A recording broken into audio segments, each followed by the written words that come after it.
It's that time. It's the early morning Sunday show. You know it is because if you're watching this, it's early morning. Well, maybe it's not, but happy day after record store day. I hope you did well. For those of you that partook in it, I know a lot of you, hey, forget it, don't want to deal with it. That's all right. You saved yourself a lot of money, unless you went out and couldn't find everything you wanted, but hopefully you did. So I did okay. I had a video out already on what I picked up, so we're not going to rehash that. The opening last weekend, I went to the Rocky Mountain Record Show. I had a video on that. I also went to the Rocky Mountain Model Railroad Show. So, yeah, it was a busy weekend of shows. I took my grandson to the Rocky Mountain Model Railroad Show. My wife and my son went also. He loves trains, and I love trains too. Oh, I still love trains. So they had a Thomas the Train you could ride there, kind of the smaller one. He had to do that 3 times. Almost when he was on, he never looked like he was having fun, but man, he just stared at it. And then Bluey was there, and Bluey rode the train, and yeah, he had a good time, and he likes watching the trains. But when I was really young, most of my childhood, I lived like on the railroad tracks, not as a hobo, but that's just where we went to play. We had branch lines, these which were rarely used.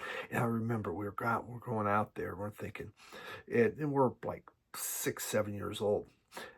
And we're going to derail a train. What if we put, first we just put pennies on the track and the train would flatten them when it would go by and thought, oh, that's pretty cool. He goes, what if we put like a stack of pennies and put a rock on here? We're going to derail this train. And we just thought this would be the coolest thing in the world. I don't know, it makes you wonder, how adjusted we really were in life. But we didn't think about things like, well, someone's going to die, billions of dollars of stuff's going to crash all over. We just thought, what would happen? So we did this. We laid out our trap where we're going to derail this train in a spot where there was a culvert that went underneath it. And we had like a couple rocks on the track and some pennies, and we just thought this is going to do it. And as the train's coming, we only had, there wasn't a lot of trains that went on this track. We all went and hid in the culvert underneath. We did that because if the train's going to topple over, we don't want it to fall on top of us. We did know that would be heavy and probably would hurt a little bit, so we went in the culvert. The train went over, and we sat there, and with great disappointment, we noticed that it did not fall over. The train just kept going. What the hell was that about? And yeah, we went back up and we found the stack. The pennies had blown over everywhere. We found a few of them flattened up. Who knows, with the rocks or whatever. And yeah, that was our great plan that went awry. And I had a lot of those kind of plans as a little youngster of, hey, try this. And one of our friends, he was a real good instigator. So, yeah, that's growing up in small town Nebraska and Iowa. When there's only a few hundred people, you make your own entertainment. So, yeah, cheers to that. Well, let's get into some music, though. Yeah. And we're going to, brand new album here. We're going to begin with Dean Wareham. Dean Wareham, born in New Zealand in '63, but then they moved to, I believe, they moved to Sydney. And then in '77, he moved to, the family moved to New York. So he's been around a little bit. And then he went to college in Harvard. And so, yeah, the guy was pretty smart, I guess. His music is Dreampop, slowcore, indie pop, probably, I think, would describe it. After Harvard, him and a couple friends from Harvard, they formed a group, Galaxy 500. And it was a 3-piece band. And a band that I really, really like. They took a lot of their stuff and feelings that, from Velvet Underground and from television. And so Galaxy 500 is around 87 to 91. Then he formed Luna, and Luna is still will get together and play. And they did a number of bands, but now he's done 4 solo albums. including this one, his latest. He's also had a couple albums with his wife, Britta, who joined Luna around 2000. And Britta plays bass and does backing vocals on this. I bought this off the website, and it has, we got here, this inner sleeve, and very pinky. Listen to that, nice and pink. But, you know, off the website then, this is one of those limited, everything's limited nowadays. You could have 10,000. Well, it's limited to 10,000. Well, they're not lying. It is limited, 10,000. But this has an autograph of Dean Wareham there. So that was pretty neat. That's why I bought it off the website. But the music itself, okay, well, the name of the album is That's the Price of Loving Me. That's the Price of Loving Me. And fourth album just came out. And this has some really kind of almost hypnotic guitars, and some of the playing I think is similar to what you would have heard on Luna, just a little bit more mellow. You know, there's songs like Mystery Guest and, what would be?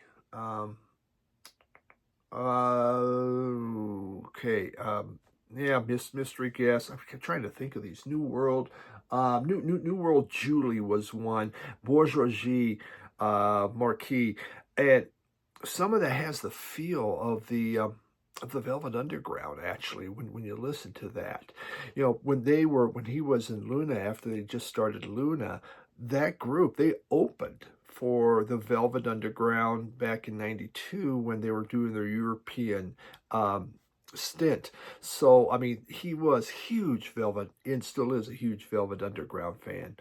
The music here, there's like just reverb-laden atmospherics to it, and it just has kind of this warm feel. It's really nice. The album's, it's quiet, it's relaxing, it's calm, and you're not able to really air drum to it. You know, if you are an air drummer, this probably, you're not going to get that kind of enjoyment. But it's a very good Wareham album. Is it his best? I don't think it is, but I did enjoy this a lot. Would it make my top 10 by the end of the year? It may not. Would I get rid of it? No, I won't. I do like the sound of it and the feel of it, and it's just the calmness of it. So Dean Wareham, That's the Price of Loving Me. You know, sometimes that it can be really pricey.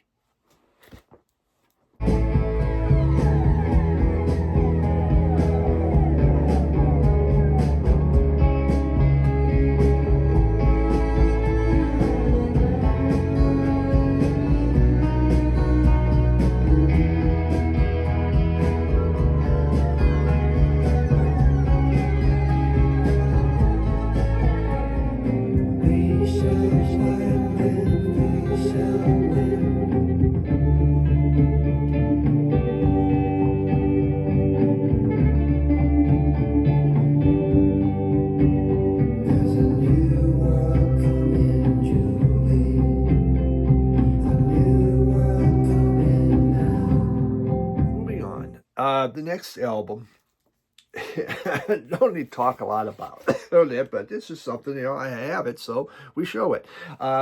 Automatic for People by R.E.M. This is, you know, came out, oh man, what year did this come out? In mid-90s it came out. I can't remember now exactly the year. This is like one of their best albums, I think. You know, it's, you know, they were changing, they were doing different things, but this really had some great songs. Drive is on here. The Sidewinder Sleeps Tonight. Night Swimming, which I think is one of the most gorgeous songs made. Just absolutely. Michael Stipe's voice on Night Swimming is amazing. And of course, Man on the Moon, their tribute to... what's his name? Oh my God, I just went blank. Andy Kaufman. Wow. Andy Kaufman. All right, so inner sleeve there. This is actually, you know, obviously a reissue that has come out. But I'm a fan of R.E.M. I had all the R.E.M. CDs at one time. Now I just bought the R.E.M. albums I really want, which most of my concentration is in the 80s. But, this is good. I'd buy Monster if that comes out, and, anything else if it's at a decent price. But to me, this one, there's a lot of softer touches in here. Monster was this harder rocking album, and this one, things were kind of calm, and there's just a lot of beauty happening. We have strings going on, just well produced, wonderful sounding album. Yeah, I'm sure everyone knows of this. I'll play the sample from Night Swim, but it's just a song. It's an album that I can just put on and just I get relaxed to. That's two relaxing albums. How about that? We're in a relaxed mood right now. Kind of needed. The way work is just. We're opening up the pools, which is a 3-part process. They're not still ready to swim until end of May, but it's all begun. Had a hell of a crew though. Yeah, there we go. I need some relaxing music. Around the fair sun, bright tide, ever drawn, not describe night swimming.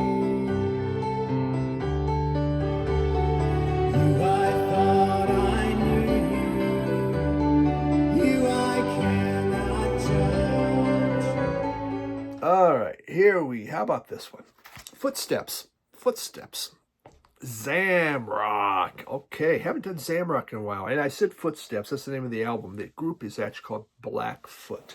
Blackfoot's first album was this one here, Youth Power, which they later changed the name to Millie, which I don't know why, but Youth Power is, what a great Zamrock album. This is from Vinyl Me Please. Back when Vinyl Me Please really had cool stuff. But this is their second album. And again, they're from Zambia, formed somewhere in the mid-70s, broke up in the early 80s, like most Zamrock. The second album from 78. They were considered the Jackson 5 of Zambia. 1, 2, 3, 4, 5. That's the producer or manager or whatever. So he's not part of it. And they were young. They were energetic. They were funky. So kind of how they got that label. This is different Zamrock. It doesn't have that fuzzy, that hard fuzz that a lot of times you hear on this. It starts with an instrumental, something that in Zambia they called was it a parlor opening? When you just begin with an instrumental, and then it takes off. Again, there's not a lot of fuzzy guitar. It's more of a warm type guitar and lo-fi drumming happening on this album.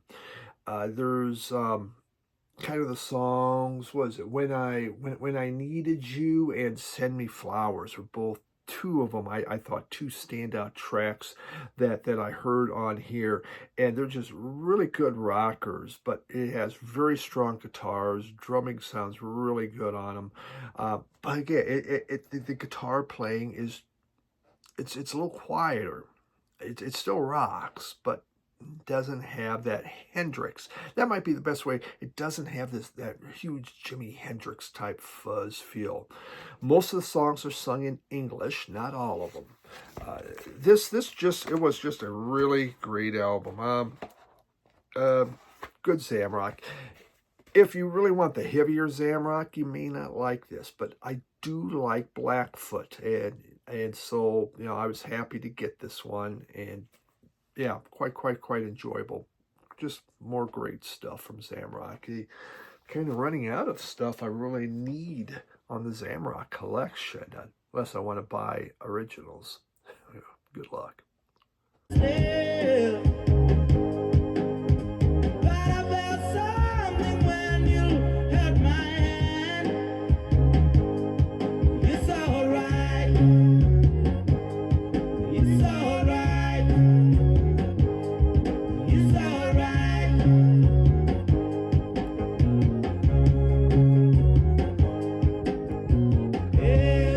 Please be what you are. I want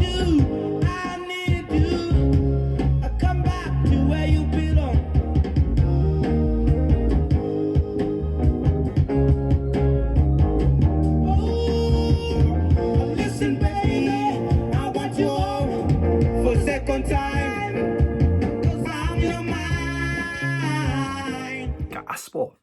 Remember the last time I showed gospel? No, I don't either. All right. This is from Bill. Bill from the Vinyl Verse. That has to be Braille. That's pretty cool.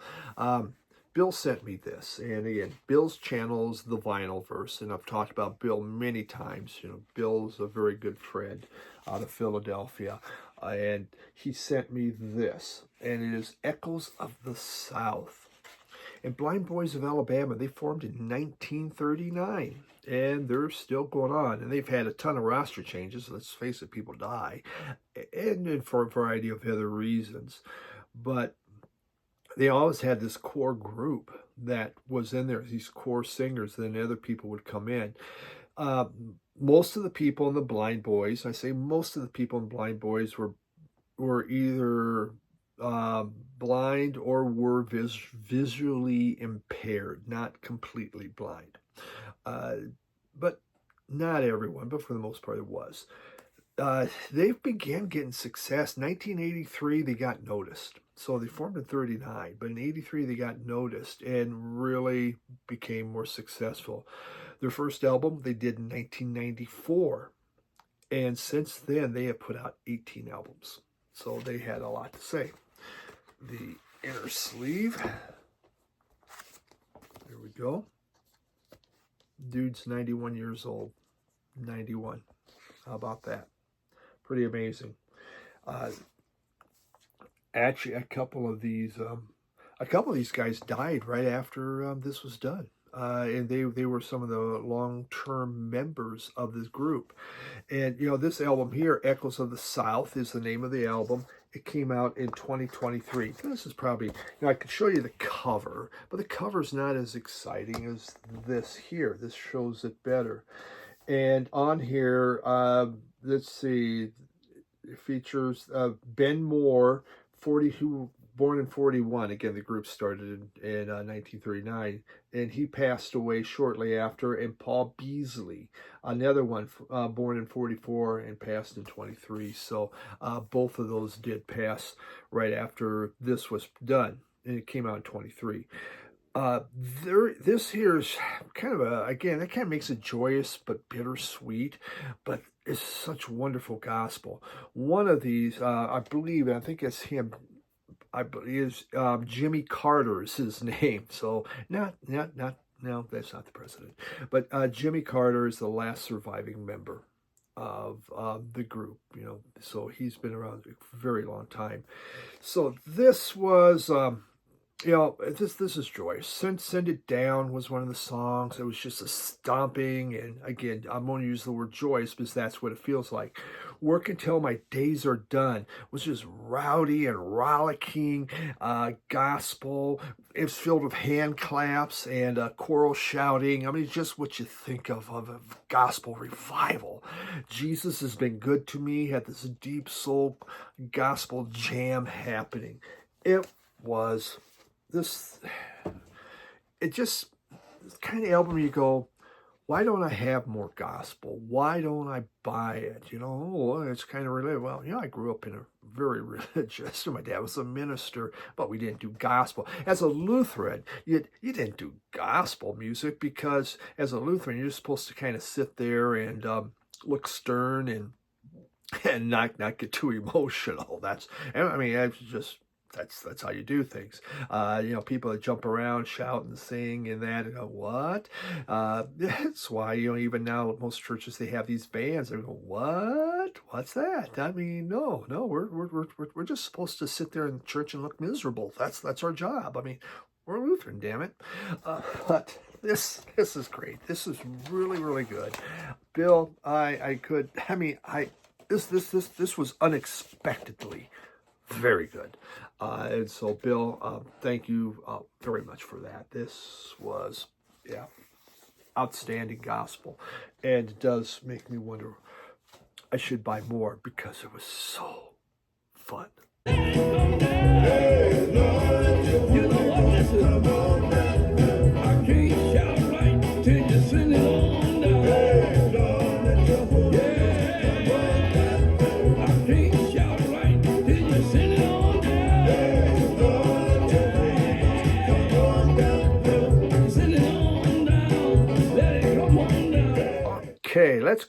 let's go into the nightmare. This next album is a nightmare band because they're called The Dentist. That kind of a nightmare in itself, right? Oh, dentist. Not the most fun thing in the world. When I was little, you go to the dentist, and he had a treasure chest there, and you could go afterwards pick a treasure out of it. I remember when I had my first girlfriend, well, supposed girlfriend. My best friends were Tom and Tim, and their dad was the dentist. They were twins, and so we went to there, and I got into the treasure chest. I got a ring, beautiful big plastic ring, and it was fourth grade. But yeah, we went steady for maybe 4 or 5 days, and then she moved on. So, oh well. My first breakup. But The Dentist. Yeah, that went way off track. They put out 4 LPs. They're out of Kent in the UK. Formed in 84, broke up in 95. Again, 4 LPs. Indie rock, jangle rock, neo-psych would best explain them.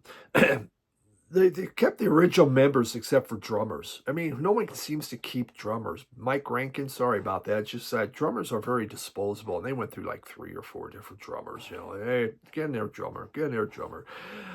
This group came to my attention on a compilation, Children of Nuggets, and there was a song on there by them called Strawberries Are Growing in My Garden, and it is such Paisley Underground, such 60s psych. It's incredible.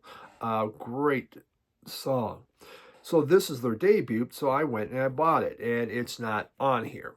Yeah, this is the way it is. They decide then to take that first single and put it onto their second album. Bastards. Name of this album is Some People Are on the Pitch. They think it's all over. It is now. Some people are on the pitch. They think it's all over. It is now. I would say that's probably not the greatest album title that's ever been made. Obviously, a pitch must be dealing with cricket, but it's just, who's going to remember that? Maybe that was why they never became big. But the music, it sounds like they're from 1966, but they had traveled into time to talk to the Smiths, got some tips from the Smiths, and went back to 66 and made this album. It's filled with kind of 60s garage, 60s folk, and kind of 60s psychedelia. Again, thinking 66 is the key thing. So, yeah. There's a lot of jangly 12 and 6-string guitar happening in there. Just a touch of fuzz for excitement. And the vocal harmonies are actually very, very good. It's not a bad album. It isn't my favorite. Kind of when I think of, I was thinking Paisley Underground, and you do have that feel. There's some up-tempo songs that have that Byrds-like touch to them. It was like if the Byrds suddenly went punk. A little bit of that feel. Up-tempo songs like The Flowers Around Me, I'm Not the Devil, which I'm going to put you a sample of that on here. Emerald Dream was another one. Pretty good. Not bad at all. I had an Emerald Dream was actually the name of it. There are some ballads which are they're not bad either. Mary Comes Out to Play was one. Everything in Our Garden. It has a nice feel. Not a bad album. It's not the cheapest album anymore. This repress was from 2013, I believe. But I've been looking to try, because of that one song that's not on here. I was happy to get The Dentist, and it is. It's a nice part of the 80s to have there. So okay, an okay album.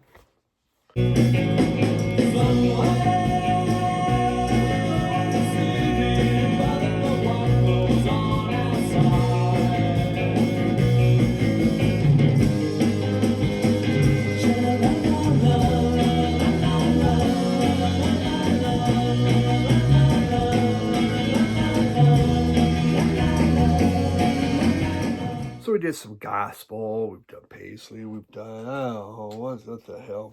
We've done Zamrock, powwow. We haven't done rap. I haven't done rap in a while. So DMX, it's dark and hell is hot. Well, that's good point there. It's very true. It has a, put this vinyl me please. So we have a little poster or something that probably goes this way. All right, very exciting.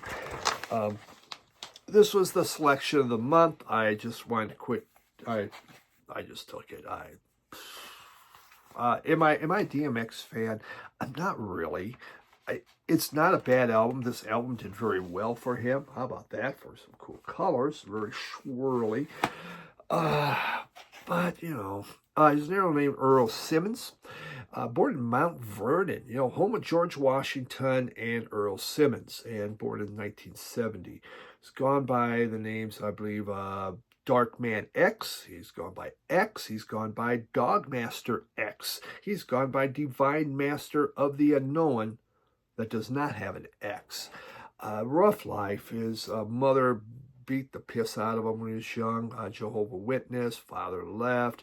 He spent a lot of his time in the streets. He spent a lot of his time stealing to try to live. You know, it was rough. His friends were dogs. He made friends with stray dogs and really loves dogs. And you're going to hear that in this album. This one came out in 1998. I believe DMX is an actor now because that's where a lot of rappers really went into acting. Pretty amazing. And this is a very serious album. And it deals with kind of the surroundings that he's seen. It deals with wisdom. It deals with strength. It deals with respect and faith. He tries to put all that in there. A lot of rappers are talking about, I got this car, I got this house. And he's kind of going more into what he's seen. Again, living on the streets. He became a rapper really when he's locked up. He did a lot of carjacking. And so being locked up, he worked on his rapping skills, and they would have contests within the jail. And that helped him when he went out and did this. This is filled with, there's frequently you will hear barking, you will hear snarling, and you will hear growling. There is a lot of dog sounds in here. This is Love of Dogs, and boy, he kept adding them in there. There's very aggressive beats happening, aggressive rapping, and they use the N-word more than, in my sample I'm cutting, I'm dropping, more than I've ever used it in my entire life. It is something. It is not my favorite rap album. It's not a bad rap album. It's always been known as an important one, but yeah, it's okay.